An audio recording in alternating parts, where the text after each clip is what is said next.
KBPS ആസ്ഥാനത്താണ്. ഇവിടെ നിന്നാണ് സംസ്ഥാനത്തുടനീളം പാഠപുസ്തകങ്ങൾ വിവിധ ജില്ലകളിലേക്ക് കൊടുക്കുന്നത്.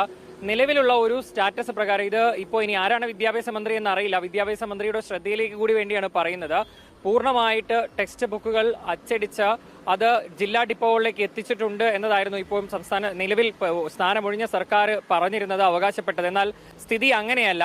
ഇപ്പോഴും ടെക്സ്റ്റ് ബുക്കുകളുടെ ഒരു കണക്ക് പ്രകാരം ഈ നിലവിൽ ബാക്കി കിടക്കുന്നുണ്ട് എന്നതാണ്. ഇത് അച്ചടിയാനായി എന്നേക്കാൾ കൂടുതൽ ഇത് പറയാൻ സാധിക്കുന്നത് എനിക്കൊപ്പം KBPS ഈ സംഘടനാ പ്രതിനിധിയുണ്ട്. KBPS സ്റ്റാഫ് ആൻഡ് വർക്കേഴ്സ് യൂണിയന്റെ പ്രസിഡന്റായ ശ്രീ ഇബ്രാഹിം ഉണ്ട്. ഇവർക്ക് കണക്ക് ദിവസവും കിട്ടുന്നതാണ്. ഏറ്റവും പുതിയ കണക്ക് പ്രകാരം ഇപ്പോൾ എത്ര ബുക്കുകൾ അടിച്ചു, ഇനി എന്തൊക്കെയാണ് ബാക്കിയുള്ളത്? ഏതാണ്ട് 80% ബുക്കുകളാണ് പൂർത്തീകരിച്ചിരിക്കുന്നത്.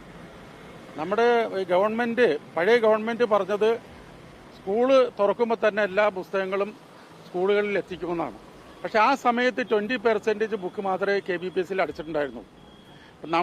നിങ്ങൾ മാധ്യമങ്ങളും അതുപോലെ തന്നെ മീഡിയകളൊക്കെ ശക്തമായിട്ട് ഇതിനകത്ത് ഇടപെട്ടതിന് ശേഷമാണ് ഇതിന്റെ വർക്ക് ഇപ്പൊ സ്പീഡായിട്ട് നടക്കുന്നത്. ഇപ്പം എത്ര ബുക്കുകൾ